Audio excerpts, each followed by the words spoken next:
Hello and welcome to the English lesson. ये video किसी specific class के student के लिए नहीं है, क्योंकि इस वीडियो में मैं एक कॉमन टॉपिक को पढ़ाने जा रहा हूँ। आज जिस टॉपिक को हम पढ़ेंगे वो एक फिगर ऑफ स्पीच है, जिसे हिंदी में हम अलंकार कहते हैं।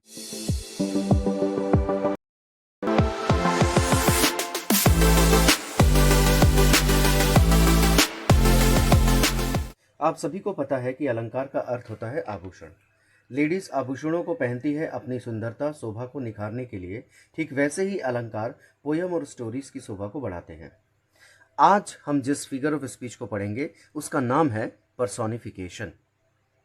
पर्सोनिफिकेशन का हिंदी अर्थ है मानवीकरण। चलिए देखते हैं कि पर्सोनिफिकेशन किसे कहते हैं। Personification is a type of figurative language in which non human things are given human qualities और कैरेक्टरिस्टिक्स।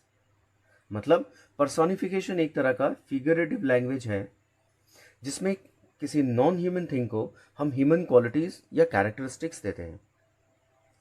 इसे आसान भाषा में समझते हैं। जब हम किसी नॉन लिविंग थिंग या नॉन ह्यूमन थिंग को लिविंग थिंग की तरह रिप्रेजेंट करते हैं तो हम पर्सोनिफिकेशन का यूज करते हैं। आइए एक एग्जाम्पल से इसे और अच्छी तरह से समझते हैं। The fire swallowed the entire forest. Swallowed का मतलब होता है निगल जाना। यहां पर जो इस सेंटेंस की सरफेस मीनिंग है वो है कि फायर ने एंटायर फॉरेस्ट यानी पूरे फॉरेस्ट को निगल लिया है। तो क्या ये पॉसिबल है कि फॉरेस्ट जो फॉरेस्ट है उसको फायर ने निगल लिया है? नहीं। यहां पर जो बात कही गई है वो ये है कि फायर इतना विशाल है, इतना डिवास्टेटिंग है कि उसने एंटायर फॉरेस्ट को जलाकर राख कर दिया है।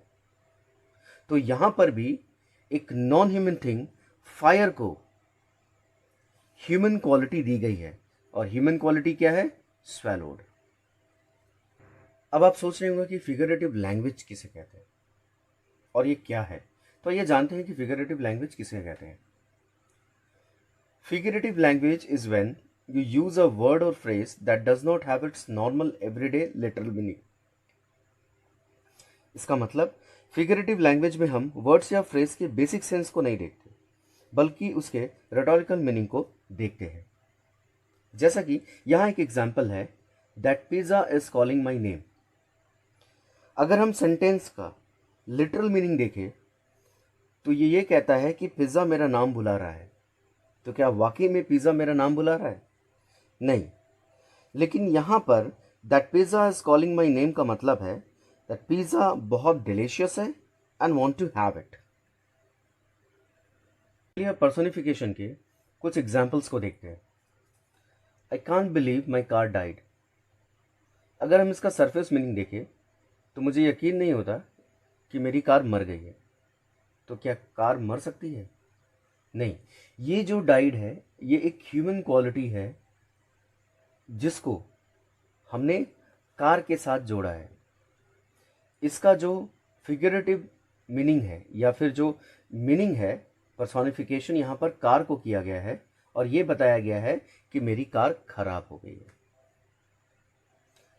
My flowers are begging for water. यहाँ पर भी ये जो बेगिंग है ये एक ह्यूमन क्वालिटी है जिसे नॉन ह्यूमन थिंग फ्लावर्स के साथ जोड़ा गया है, और इसका मतलब है कि मेरे फ्लावर्स को पानी की सख्त ज़रूरत है, मुझे वो फ्लावर्स के प्लांट्स को वाटर देना है। Love is blind. क्या लव ब्लाइंड होता है? लव की आंखें नहीं होती। लव अंधा होता है? नहीं। यहां बताने का मतलब है लव, ये जो ब्लाइंड है, ये जो ह्यूमन क्वालिटी है, वो एक नॉन ह्यूमन थिंग लव से एसोसिएट की गई है। तो यहां पर लव को पर्सोनिफाई किया गया है। नेक्स्ट एग्जाम्पल में, time flies when you are having fun. तो ये होता भी है जब हम अपने दोस्तों के साथ होते हैं तो हमें समय का पता ही नहीं चलता, ऐसा लगता है कि समय उड़ रहा है। तो ये उड़ना जो है एक ह्यूमन क्वालिटी है जिसे टाइम के साथ जोड़ा गया है। तो यहां पर टाइम को पर्सोनिफाई किया गया है। कभी कभी बहुत सारी एडवर्टाइजिंग कंपनीज भी किसी प्रोडक्ट के एडवर्टाइजमेंट में पर्सोनिफिकेशन का इस्तेमाल करते हैं। जैसे किया एक कार की कंपनी है और उनका जो टैगलाइन है वो है द कार दैट केयर्स। अब केयरिंग करना, ये जो है क्वालिटी, ये भी एक ह्यूमन क्वालिटी ही है। पेरेंट्स अपने बच्चों की केयर करते हैं, टीचर अपने स्टूडेंट्स की केयर करते हैं। तो यहाँ पर बताया गया कि जो किया कार है वो वाकई में केयर करते हैं अपने कस्टमर्स के, अपने बायर्स के। तो ये कार तो केयर नहीं कर सकती है, तो इसका मतलब यहाँ पर जो कार है ना उसको पर्सोनिफाई किया गया है। इसी तरह का और इससे पर्सोनिफिकेशन से रिलेटेड जो एक्सरसाइज है या कुछ प्रैक्टिस पेपर्स है उनको मैंने अपने इंस्टाग्राम और टेलीग्राम पर पोस्ट किया है और मैं फ्रिक्वेंटली पोस्ट करता रहता हूँ। आप वहाँ पर जाके और भी ज़्यादा एग्जाम्पल्स को देख सकते हैं और उसको प्रैक्टिस कर सकते हैं। इस वीडियो में बस इतना ही। मुझे उम्मीद है कि अब आप पर्सोनिफिकेशन के यूज़ को अच्छी तरह समझ गए होंगे। इस वीडियो के डिस्क्रिप्शन में मैंने 3 सेंटेंसेस दिए हैं। अब आपको मुझे कमेंट करके बताना है कि उसमें पर्सोनिफिकेशन को किस प्रकार यूज़ किया गया है और किस वर्ड या फ्रेज़ के साथ उसको यूज़ किया गया है। अगर आपको ये वीडियो अच्छा लगा हो तो वीडियो को लाइक कीजिएगा और अपने दोस्तों के साथ शेयर कीजिएगा। इसी तरह इंग्लिश को आसान भाषा में समझने के लिए मेरे चैनल को सब्सक्राइब कीजिएगा।